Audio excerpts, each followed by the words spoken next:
Gloire à Dieu. Voilà, je vous salue à tous dans le bon nom du Maître.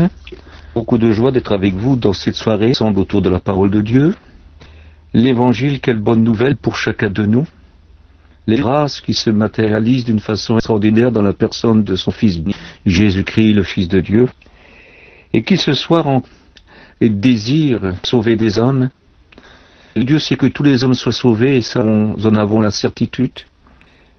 Qu'importe ce qu'on fait, qu'importe qui ils sont, il y a toujours une place pour eux auprès du Maître. Son cœur est assez aimant, il est assez puissant en amour pour inonder tous les hommes de son amour. Pouvons prendre ce soir un petit peu ce que dans une fosse et qu'on est sans et j'imagine le péché ça.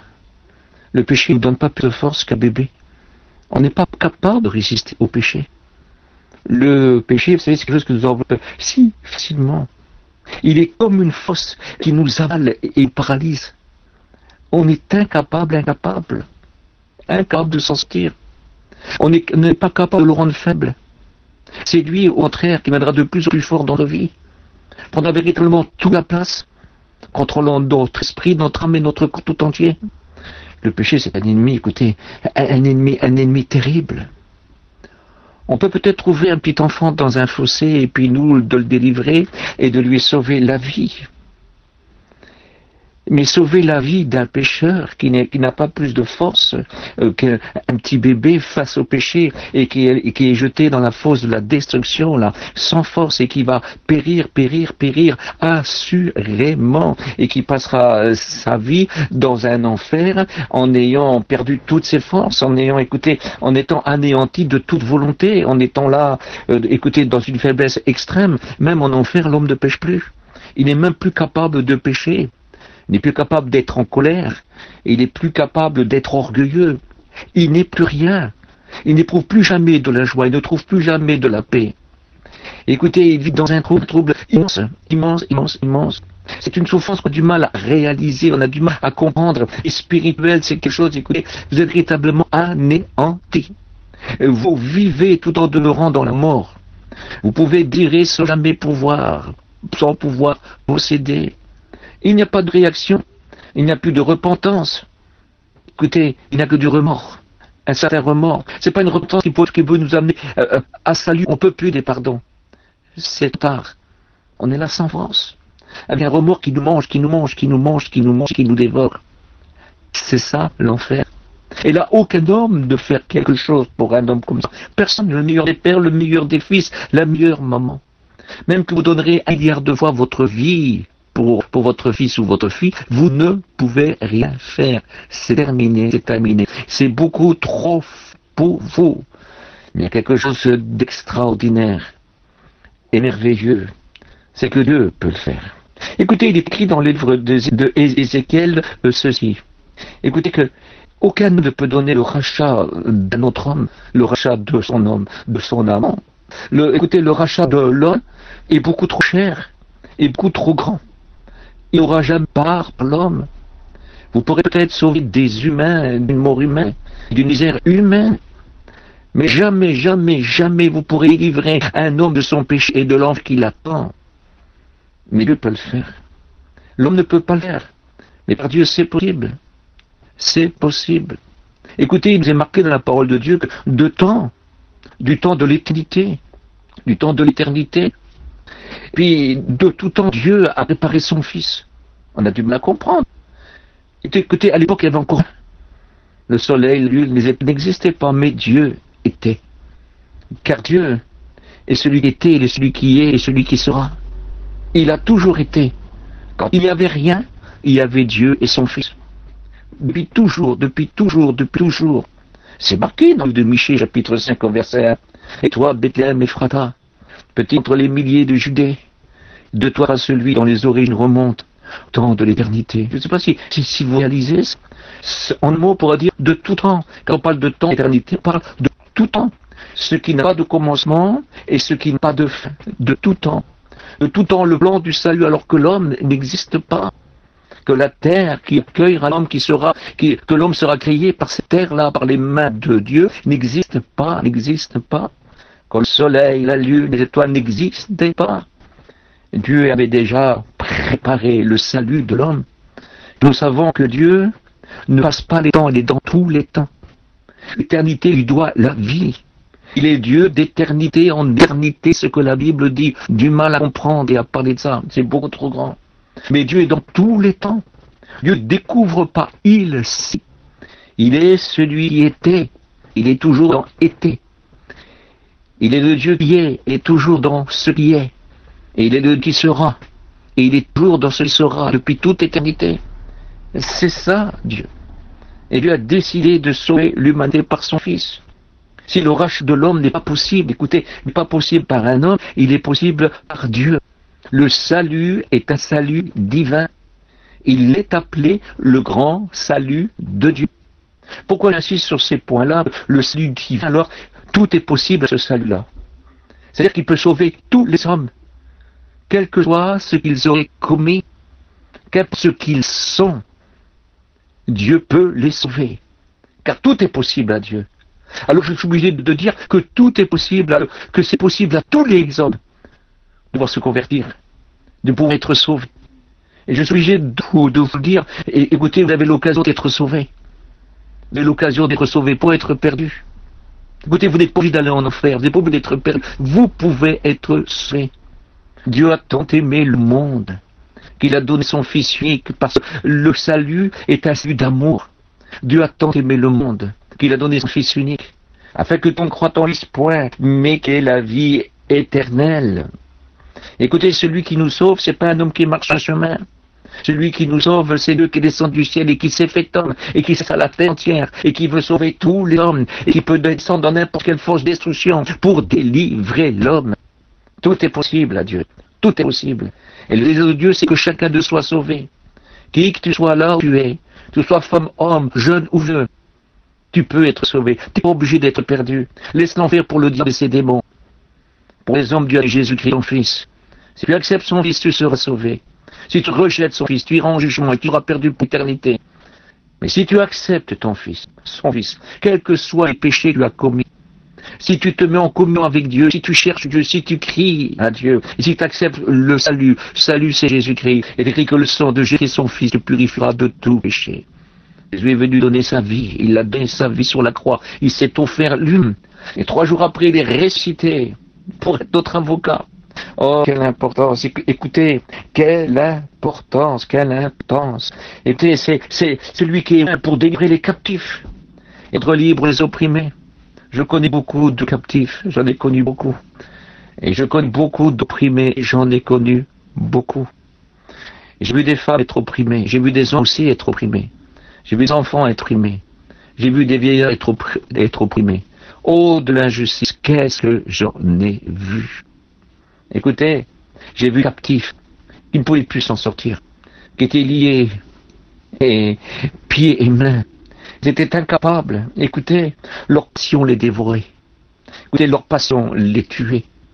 Leurs addictions en faisaient des véritables monstres. Ils ne pouvaient plus s'en sortir. Mais gloire soit rendue à Dieu. Beaucoup ont écouté l'évangile. C'est-à-dire que les prêchés à tout le monde, mais pas tout le monde l'écoute. Écoutez, pas tout le monde y fait attention.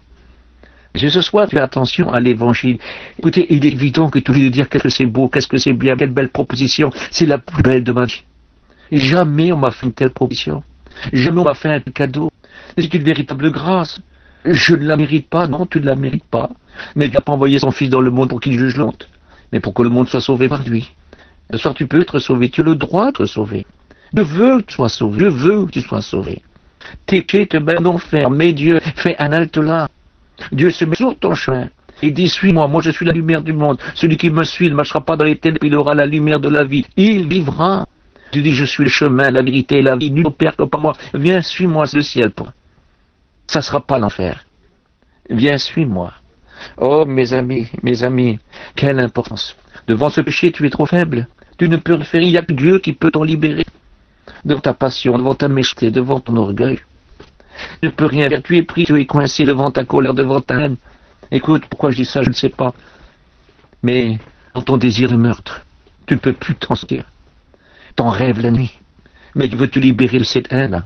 Il a le pouvoir de changer ta vie parce que cette haine-là va t'emmener à ta destruction. va détruire ta vie et la vie des tiens. Mais ce soir, Jésus veut te libérer de ta haine. Fait de toi une nouvelle créature. Les choses seront passées et toutes choses seront devenues nouvelles. Ta haine sera changée en amour et en amitié. Tu ne seras plus jamais la personne, je t'en supplie, je t'en supplie. Si tu entends sa voix, n'endurcis pas ton cœur. Une grâce t'est offerte. Une porte de délivrance t'est ouverte. La voix de Dieu t'appelle, t'interpelle. Jésus, le Fils de Dieu, est à la porte de ton cœur et il frappe. Et si tu laisses rentrer le Fils de Dieu et le Sauveur du monde, il peut changer ta vie. Il peut tout transformer. Je t'en supplie, ouvre tes yeux, ouvre ton cœur. Il y a Jésus d'entrée, tu ne t'en sortiras pas. Tu ne te sortiras pas tout seul, tu n'y arriveras pas. Les conseils de ceux qui t'aiment ne pourront rien faire. Ils effaceront jamais ta haine, jamais, jamais, jamais. Ils enlèveront jamais, jamais désir de meurtre, tel que Saul de Tarse. Respirer le meurtre. Mais Dieu a changé, et il était pas prêt à mourir. Lui-même à mourir. Pour ceux qui désiraient faire mourir, il était prêt après. Quelle différence, quelle différence. Dieu peut tout changer, je t'en supplie. Tu entends la voix de Dieu, tu l'entends. Ne ferme pas tes oreilles. Non, rigole pas, je t'en supplie. Non, rigole pas. Au contraire, pleure sur ta mauvaise vie, sur ta mauvaise position, sur le danger qui guette. Crains, je t'en supplie, crains avant qu'il soit trop tard. Tourne-toi vers le bon maître. Tourne-toi vers Jésus-Christ. Écoute, quelle importance. Écoutez ce qui est écrit dans le psaume 63, verset 13. Que les flots ne m'inondent plus, que l'abîme ne m'engloutisse pas, et que la fosse ne se ferme pas sur moi. Quand c'est trop tard, quand on est en enfer, c'est terminé. Les flots ne m'inondent plus. Oh, ces flots de colère, ces flots de tristesse, d'angoisse, de terreur. Que l'abîme ne m'englisse pas, et que la fosse ne se ferme pas sur moi. Oh, qui pourra te délivrer, pourrait t'empêcher d'y rentrer seul, celui qui est la porte du ciel. Quelle différence entre l'enfer et le ciel. Jésus est la porte du ciel et le chemin. Écoute, il t'appelle. Écoute, je t'en supplie que l'abîme ne t'engloutisse pas, que les ténèbres ne t'engloutissent pas. Jésus a dit, je suis la lumière du monde, c'est-à-dire du monde entier, donc tu fais partie de ce monde. Si tu veux venir sur moi, tu seras dans la lumière, les ténèbres n'auront pas de pouvoir. Et tu auras la lumière de la vie, car je suis le chemin, la vérité et la vie. Oh, quelle importance! Mes amis, il est écrit dans Job 33, verset 24, Dieu a compassion de toi. Et il dit à l'ange, délivre-le, afin qu'il ne descende pas dans la fosse. Dieu dit, j'ai trouvé une rançon. J'ai trouvé une rançon. Dieu dit à l'ange, parce qu'il a compassion de toi, l'ange dit, mais c'est les pieds qui sont beaux sur la montagne, sur les montagnes de vie, qui sont beaux sur la montagne, les pieds du messager, les pieds de Jésus. Jésus est appelé l'ange de Dieu, le messager divin, le messager Dieu. Il emmène un âge de Dieu, car il est lui-même la parole de Dieu, parce qu'il est lui-même toute grâce de Dieu, parce qu'il est lui-même le Sauveur que Dieu apparaît depuis toujours. Oui, Dieu a compassion de toi, compassion de lui. Et il dit alors, délivre-le, afin qu'il ne descende pas dans la fosse. J'ai trouvé une rançon. La rançon, c'est Jésus-Christ. La rançon, c'est l'ange de Dieu. C'est l'ange divin. Ce qu'on appelle l'ange de l'Éternel. Il dit que celui qui l'écoute, ses péchés ne lui sont imputés. Ses péchés sont pardonnés. Je ne sais pas si vous réalisez ça. Il est écrit que celui qui rejette son nom est ôté du livre de vie. Mais ceux qui vivent, leur nom est inscrit dans le livre de vie. Ah, c'est l'ange éternel, le grand messager. Dieu a compassion de toi. Et il dit à l'ange, délivre-le, afin de ne descendre pas dans la fosse. J'ai trouvé rançon. En un mot, il dit à l'ange de l'Éternel, à son fils béni, tu es la rançon. Oh, qu'est-ce que c'est beau. Qu'est-ce que l'évangile est beau, parce que c'est tellement vrai. Écoutez, c'est pas un conte, c'est pas une légende, c'est beaucoup plus beau. C'est pas féerique, non, c'est divin. C'est merveilleux. C'est le nom de Jésus. Il est merveilleux. Regardez s'il voudrait. Ça se trouve dans Lamentation 3, 5, 5. J'ai invoqué ton nom, ô Éternel, du fond de la fosse. Si vous réalisez que tu descends dans la fosse, bientôt elle va se refermer, ça sera trop tard. Mais j'ai invoqué ton nom, ô Éternel, au fond de la fosse. Si tu voudrais ce soir invoquer son nom, lui dire Jésus, j'ai besoin de toi. Jésus, je te délivre, Seigneur. Jésus, j'ai besoin de délivrer de toi. Délivre-moi. Écoutez dans le psaume 103, verset 4, c'est lui qui délivre ton âme de la fosse, de courant de bonté, de miséricorde. Dire, il va changer ta vie. Tu es mauvais, mais tu deviendras bon. Tu es sans pied, rempli de haine, mais tu deviendras miséricordieux. Ça changera.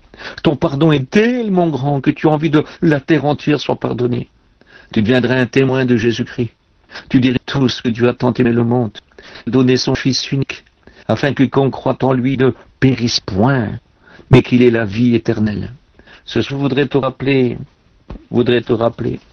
Vous savez, on dit que toutes les semaines, il y a une réunion d'évaluation qui se fait. Mais est-ce qu'il y aura encore une semaine? Est-ce que tu as encore le temps d'attendre? Car lui dit, si tu entends ça, endurcis ton cœur. Écoute, est-ce que tu auras encore le temps? Écoute, ce soir encore, je t'appelle.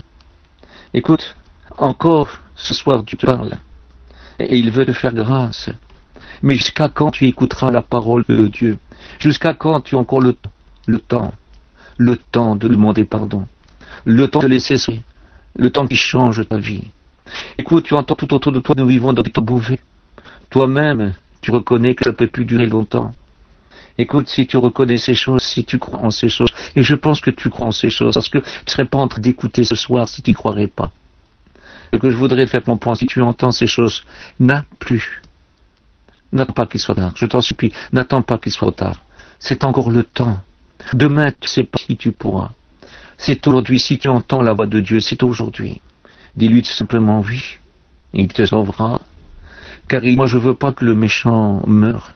Moi, je veux qu'il vive, moi. Je veux simplement qu'il se repente, qu'il se convertisse et qu'il vive. Dieu veut véritablement te faire vivre une vie qui vaut la peine d'être vécue. La vie que tu as menée jusqu'à maintenant t'a donné que des soucis. Ne t'a jamais comblé. Tu es misérable et malheureux. Tu es lié, tu ne peux plus te lier. Personne ne peut te rendre libre. Il n'y a pas un médecin ici-bas. Il n'y aura pas un juge qui pourra faire quelque chose pour toi. Une prison ne peut rien faire pour toi. Il n'y a que Jésus-Christ. Écoute, Père a le pouvoir de délivrer les hommes de l'enfer, les empêcher d'y rentrer. Un seul peut le faire, c'est Jésus-Christ. Tous les hommes ont péché. Tous les hommes ont besoin de Jésus-Christ. Je me convertis, moi, il y a quelques dizaines d'années de cela. J'avais besoin d'être sauvé. Tu peux être sauvé. Qu'importe si on l'a 50 ans après, ou seulement à l'âge de 25 ans. Ça n'a aucune importance. Ce soir, si tu entends sa voix, n'endurcis pas ton cœur. On va prier ensemble. Mais je demande pendant que je prie, si véritablement tu veux l'accepter. Écoutez-moi, tous. Si quelqu'un voudrait l'accepter, si quelqu'un voudrait dire, Jésus, moi j'ai besoin de toi. Jésus, il n'y a pas que qui t'aime. Moi aussi je t'aime. Jésus, j'ai besoin de toi. Il n'y a que. Jésus, il t'a reçu, moi aussi je veux te recevoir. Ce n'est pas seulement le sauveur, tu es aussi le sauveur. Seigneur, je te demande tant. Mais simplement, main son cœur, il comprendra tout. C'est comme tu ouvres la porte de ta vie, que tu lui ouvres ta vie, et il dit, rentre dans ma vie, Jésus change ma vie, Jésus sauve ma vie, Jésus, je veux la vie que toi tu donnes. Change-moi. Oh Jésus, dans le nom, ton beau nom, oh Jésus, dans le nom de ton Père, pour la gloire de ton Père, et pour ta gloire, et je veux dire au Père, merci au nom de Jésus. Je prie maintenant. Sauve Jésus. Sauve dans cette réunion d'évangélisation. Sauve. L'évangile est le même qu'il y a 2000 ans. On n'en dit pas plus, on n'en dit pas moins. On dit que c'est toi le sauveur, et que Dieu aime l'humanité tout entière, et qu'il peut sauver tout le monde. N'importe qui. N'importe qui. Nous, on peut sortir de fossé avant de tomber, mais on ne peut pas délivrer l'enfer, ni empêcher d'aller en enfer. Quelqu'un qui te jette. Quelqu'un qui aime le péché et qui s'attache à ce péché. Mais si toi, Seigneur, tu viens, le plus grand pécheur, Seigneur, toi tu descends et délivres Dieu même, tu peux tout faire. Parce que c'est par grâce que nous sommes sauvés par le moyen de la foi. À toi revient toute gloire, au nom de Jésus. Amen.